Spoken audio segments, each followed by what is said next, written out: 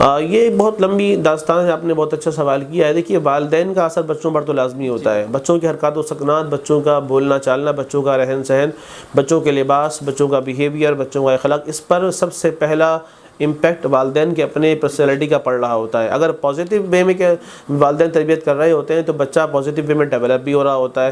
تو میں یہ کہنے میں بالکل جو ہے وہ کوئی تردد نہیں کرتا کہ میرے پیچھے میرے والدین کی تربیت ہے، میرے والدین کی تعلیم ہے، میرے والدین کا جو ہے وہ مجھے اچھی باتیں سکھانا شروع سے ہے۔ انہوں نے ہمیشہ ہمیں حق بات کی تعلیم دی ہے اور ہمیں ہمیشہ حق بات کو پر ڈٹ جانے کا ہمیں جو ہے وہ طریقہ کار بتایا اور سکھایا ہے۔ تو الحمدللہ ہمارے والدین کا سب سے بڑا اس میں رول ہے کہ انہوں نے مجھے اس فیلڈ پر لگایا، اور سب سے پہلے میں نے جو ہے وہ قرآن مجید فرقان حمید کی تعلیم کو مکمل کیا ہے، اور اس کے بعد الحمدللہ میں نے جو ہے وہ درس نظامی جو ہمارے یہاں بڑا طویل عرصے کا ہوتا ہے، 6 سال کا 7 سال کا ہوتا ہے، میں نے اس کو مکمل کرنے کی سعادت حاصل کی ہے۔ تقریباً یہ غالباً 2012 کی یہ بات ہے۔ پھر اس کے بعد میں نے 1 سال کا افتاء کا بھی کورس کیا ہے، گو کہ میں نام کے ساتھ مفتی نہیں لگاتا، کیونکہ میں اس وقت بھی طالب علم اپنے آپ کو سمجھتا ہوں کہ میں علم جو ہے وہ حاصل کر رہا ہوں بہرحال۔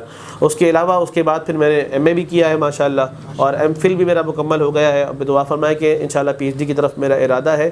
تو یہ سب کچھ جو ہے والدین کی طرف سے، اور میرے وہ اساتذہ جو میرے لیے ساری زندگی مجھے وہ یاد رہیں گے، اور میں ان کے لیے ہمیشہ دعا گو رہتا ہوں کہ اللہ تعالیٰ ان کو جو ہے وہ میرے خضری عطا فرمائے، کیونکہ اساتذہ کا رول اس میں بڑا امپورٹنٹ ہے۔ اللہ کا شکر ہے کہ رب کائنات نے ہمیں جو ہے وہ بڑے قابل اور بڑے ایماندار، بڑے جو ہے وہ محنتی اور بڑے دیانتدار ڈیووٹڈ اساتذہ مجھے نصیب عطا فرمائے ہیں۔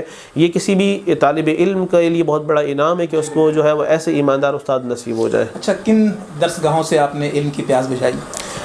میں سب سے پہلے نام لینا چاہوں گا چونکہ آپ کا پروگرام اورنگی ٹاؤن کے یہاں سے آن ایئر ہو رہا ہے اور میں بھی یہاں سے تعلق رکھتا ہوں۔ تو اورنگی ٹاؤن میں ایک بڑا ہی مشہور و معروف ادارہ کسی زمانے میں ہوا کرتا تھا، جو مدرسہ دارالعلوم حقانیہ بنگلہ بازار میں یہ واقع ہے۔ آج بھی ادارہ موجود ہے، لیکن اس کے جو بانی و متمم جناب قاری محمد سید محمد ذاکر رضا اکبری صاحب مدظ اللہ العالی، یہ وہ بہترین قاری قرآن ہیں کہ جنہوں نے اورنگی ٹاؤن میں پہلی مرتبہ تجوید و قرات کے ساتھ ایک جو ٹرینڈ کا آپ نے جو ہے آغاز کیا ہے۔ اب تو ماشاءاللہ بہت سارے گھروں میں اس کی تعلیم ہوتی ہے، لیکن پہلے آپ جانتے ہیں کہ بہت لوگوں کو صحیح طریقے سے قرآن پڑھنا نہیں آتا تھا، بہت خال ایسے لوگ ہوتے تھے کہ جنہیں قرآن صحیح پڑھنا آتا تھا۔ تو الحمدللہ ہمارے استاد محترم نے ہمیں جو ہے وہ ٹائم دیا اور ہم نے ان سے تعلیم حاصل کی، قرآن کریم مکمل کیا ہے۔ آپ یہ بھی دیکھتے ہوں گے کہ ہمیں عموماً یہ ہوتا ہے کہ حفاظ کرام جو ہے وہ حفظ کرنے کے بعد اس کو یاد رکھ نہیں پاتے، بھول جاتے ہیں سال کے بعد 2 سال کے بعد، لیکن استاد محترم کی تربیت اور نصیحت کا یہ نتیجہ ہے کہ الحمدللہ میں لگاتار بغیر کسی ناغہ کے جب سے میں حافظ قرآن بنا ہوں، یہ تقریباً میرے حفظ قرآن بننے کے حوالے سے یہ 2003 یا 2004 کی یہ بات ہے کہ جب میں نے قرآن کریم مکمل حفظ کیا ہے، وہ تب سے لے کر آج تک، یعنی کہ ابھی جب ہم بیٹھے ہیں، اللہ کا شکر ہے کہ میں نماز تراویح میں قرآن کریم سناتا رہتا ہوں بغیر کسی ناغے کے اور بغیر کسی گیپ کے، اللہ کا شکر ہے۔ میں آپ سے گزارش کروں گا، چونکہ یہ پروگرام ہے اور رمضان بھی ہے، کوئی چھوٹی سی آیت قرآنی جو ہے وہ تلاوت فرمائیں آپ، تاکہ ہمارے جو قارئین ہیں وہ بھی اس سے مستفید ہو سکیں۔ بالکل انشاءاللہ۔ اعوذ باللہ من الشیطان الرجیم، بسم اللہ الرحمن الرحیم، لقد جاءکم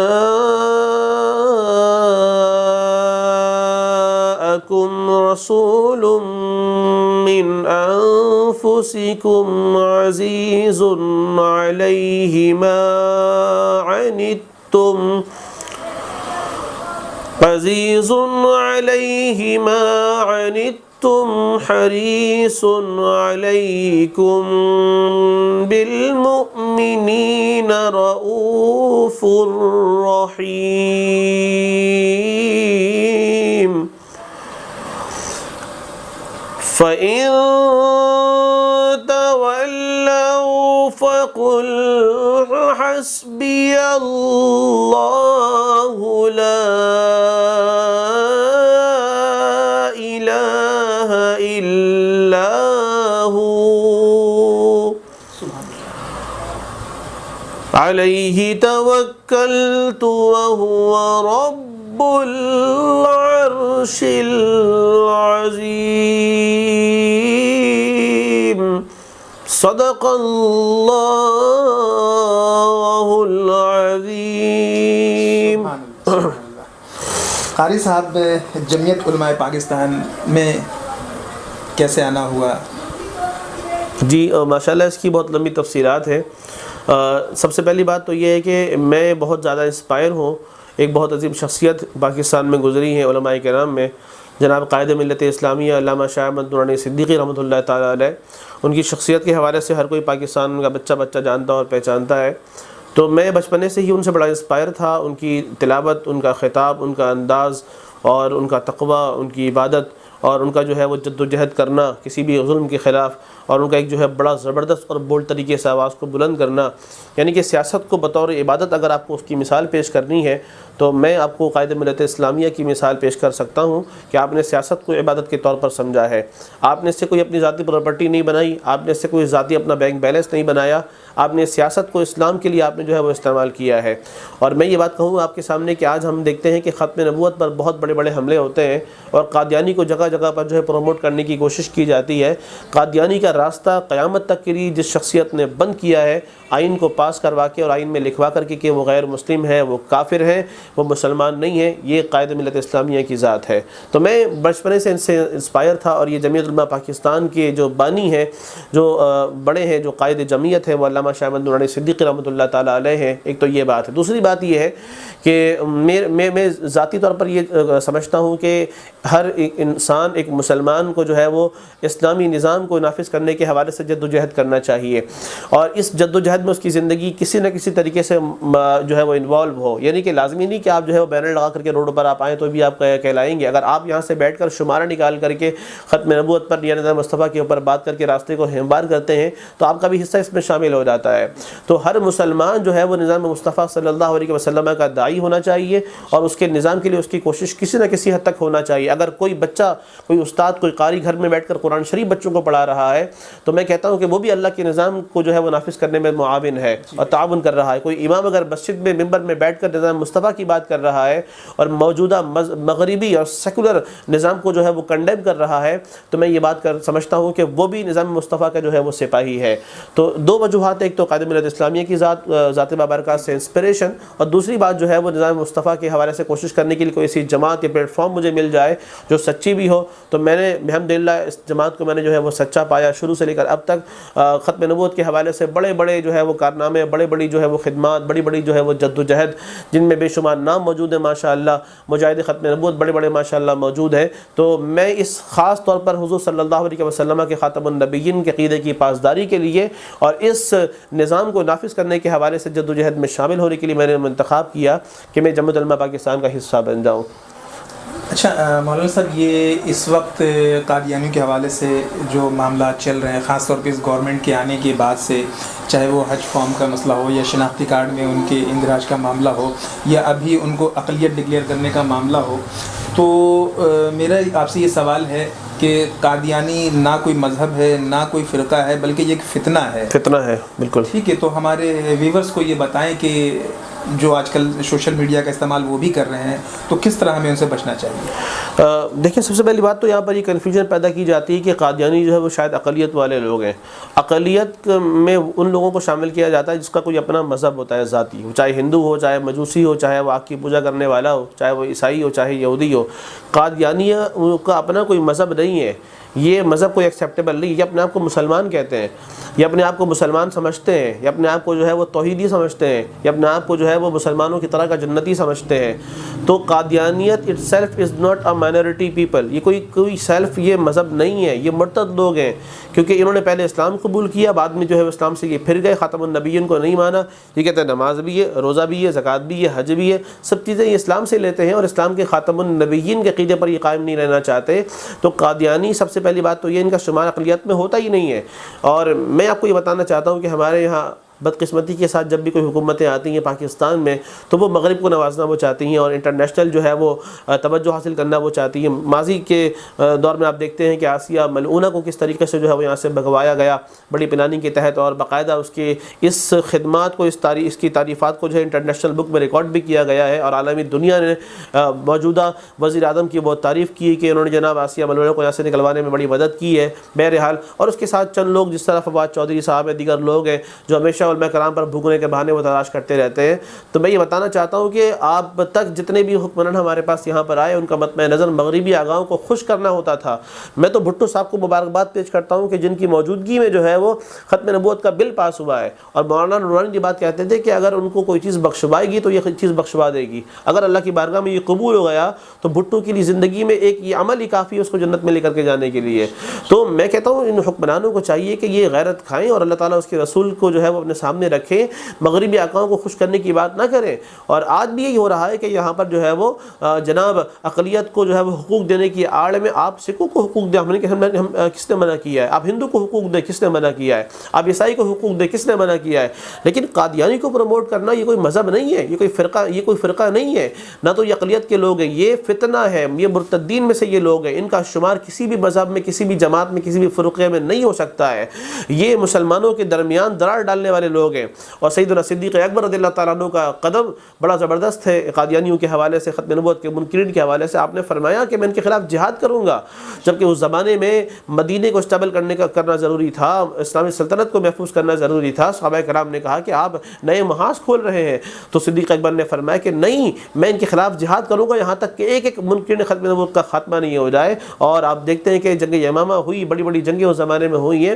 تو اسلامی حکومت کا جو حکمران ہوتا ہے اس کی ذمہ داری ہوتی ہے کہ وہ اسلامی حقوق کی پاسداری کرے, اسلامی آئین کی پاسداری کرے. ہمارے یہاں الحمدللہ اسلامی آئین جو ہے وہ نافذ ہے, اور 1973 کے مطابق جو ہمارے یہاں آئین جو ہے وہ قابل عمل ہے, اس میں اسلامی دفعات موجود ہیں کہ کوئی بھی لا, کوئی بھی پالیسی قرآن و سنت کے خلاف پاس نہیں ہو سکتی ہے. تو جب یہ ہمارے اندر اتنا کچھ ہو چکا ہے ماشاءاللہ کام, تو ان کا کام یہ ہے کہ مغربی آقاؤں کو یہ خوش نہ کریں.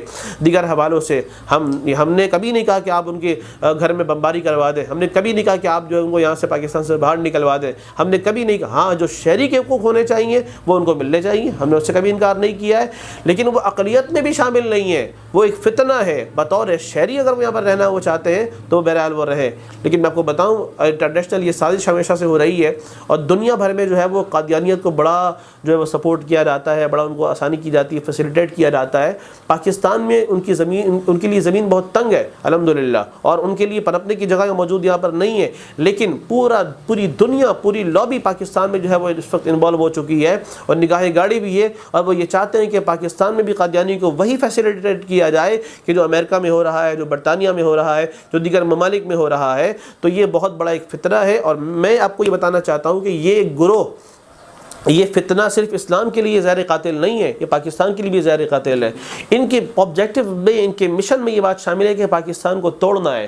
ہمارے حکمران نو ڈاؤٹ وہ پاکستان کے محافظ ہیں, پاکستان سے مخلص نیت رکھنے والے ہوں گے, میں اسے انکار نہیں کرنا چاہتا. لیکن وہ اس بات کو سمجھے کہ انہوں نے اپنی کتابوں کے اندر باقاعدہ اپنے آبجیکٹوز کو لکھا ہے کہ پاکستان ٹوٹے گا, اور ان کی پالیسی, ان کی کوشش بھی یہی ہے کہ پاکستان کو کسی طرح سے توڑنا ہے. آج بھی ان کے جو لوگ یہاں پاکستان میں دفن ہوتے ہیں وہ امانتاً دفن ہوتے ہیں, اس نیت کے ساتھ دفن ہوتے ہیں کہ ان کو جو ہے وہ ایک وقت آئے گا جب پاکستان ٹوٹ جائے گا, اللہ نہ کرے, تو ان کو جو ہے وہ ان کے مقام پر ربوہ میں شفٹ کر دیا جائے گا. تو یہ ساری باتیں اگر آپ دیکھیں تو یہ مکمل طور پر اسلامی حوالے سے بھی, سیاسی حوالے سے بھی, اور پاکستان کے استحکام کے حوالے سے بھی بہت بڑا خطرہ ہے. حکمران کو آنکھیں کھول کے رکھنی چاہیے کہ ان کے دائیں بائیں کون لوگ بیٹھے ہوئے ہیں, ان کا تعلق کن لوگوں سے ہے, اور وہ کس سے متعلق رکھتے ہیں. اگر وہ محب وطن لوگوں کو پروموٹ کرنا چاہ رہے ہیں, اور وہ اگر یہ کہتے ہیں کہ جو محب وطن ہے اس کو ہم آگے بڑھائیں گے, تو پھر ان کی طرف سے جو ہے وہ احتیاط کرنا پڑے گا. اور جو اسلام کے نام پر جان دینے والے لوگ الحمدللہ, ہمارے علماء, ہمارے مشائخ, ہمارے عقیدے کے ماننے والے حضرات کل بھی پاکستان کے محافظ تھے اور آج بھی وہ پاکستان کے محافظ ہیں. ان کو پروموٹ کرنا چاہیے اور ان کو جو ہے آگے کی طرف بڑھانا چاہیے. اچھا محترم, آپ آج کے ہمارے پروگرام ایکسپوز ٹائم میں آور گیسٹ کے مہمان ہیں, تو آپ اس پلیٹ فارم سے کوئی میسیج, کوئی پیغام دینا چاہتے ہیں؟ جیسا کہ آپ نے مجھے بلایا اور کھل کر کے بات کرنے کا مجھے موقع نصیب عطا فرمایا. آپ نے کچھ نہیں کہا کہ علامہ صاحب آپ نے یہ کہنا ہے, یہ نہیں کہنا, آپ نے یہ بات کرنی ہے, یہ بات نہیں کرنی ہے. آج وقت ہے کہ حق بات کو کھل کر کہنے دیا جائے, حق بات کو کھل کر کے بیان کرنے دیا, اس کو پروموٹ کیا جائے. آج مکس اپ میڈیا, چھپا ڈھکا چھپا, کالا پیلا, لگا کر کے پیش کر دیا جاتا ہے، حق جو ہے وہ چھپ جاتا ہے۔ قل جاء الحق وزهق الباطل، حق جو ہے وہ آ کر کے رہے گا۔ تو آپ حق کے ساتھ ہیں، آپ کا یہ میڈیا حق کے ساتھ ہے ماشاءاللہ۔ آپ نے مجھے کھلی اجازت دی کہ آپ جو چاہیں آپ کہیں، جو آپ کو اچھا لگتا ہے، سچ لگتا ہے، آپ اس کو بتائیں اور بیان کریں۔ آپ نے مجھے بالکل بھی اس پہ منع نہیں کیا، مجھے اس پہ بڑی خوشی ہوئی ہے، اور آپ کی ایمانداری، آپ کی دیانتداری اور آپ کی حق گوئی کا ساتھ دینے والا جو یہ عمل ہے، یہ بڑا مجھے محبوب لگا ہے۔ اور رنگی ٹاؤن کے اس پلیٹ فارم سے جہاں بہت زیادہ اویئرنیس کریٹ کرنے کی ضرورت، مجھے معلوم ہے کہ آپ نے بتایا کہ آپ ماشاءاللہ پہلے کسی زمانے میں ایجوکیشن سے وابستہ بھی رہے ہیں، تو آج بھی آپ کی بہت زیادہ ضرورت ہے۔ آج بھی جو ہے وہ ایسے افراد کی بہت زیادہ ضرورت ہے کہ جو ہمارے رنگی ٹاؤن کے علاقوں میں ایجوکیشن کو عام کرنے کے حوالے سے کوششیں کریں، not for the business but just to serve the humanity اور to make them the proper mankind, اور ان کو ایک اچھا انسان بنانے کے لیے ہم جو ہے وہ تعلیم ہی ایسا بہتر ٹول اور ایک آلہ ہے کہ جہاں پر بندے کو موڈیفائی کرنے میں کامیاب ہو سکتے ہیں۔ اور میری آپ کے لیے تمام دعائیں بھی ہیں، آپ اور آپ کے ماشاءاللہ پوری ٹیم جو کیمرے کے پیچھے بیہائنڈ دا کیمرہ کام کر رہی ہیں، بہت اچھا کام کر رہی ہیں ماشاءاللہ۔ اللہ تعالیٰ ان کو تمام کو آپ کو جزائے خیر نصیب عطا فرمائے، اور اس آپ کے اس چینل کو اور آپ کے اس پروگرام کو اللہ تعالیٰ مزید جو ہے وہ کامیابیاں عطا فرمائے۔ بہت شکریہ جناب محترم علامہ عبدالقدیر قادری صاحب۔ میں محترم جناب علامہ عبدالقدیر قادری صاحب کا بہت مشکور ہوں کہ وہ آج اپنی گوناگوں مصروفیات کے باوجود ہمارے پروگرام میں تشریف لائے اور کھل کر اظہار خیال کیا، بالخصوص قادیانی کے حوالے سے۔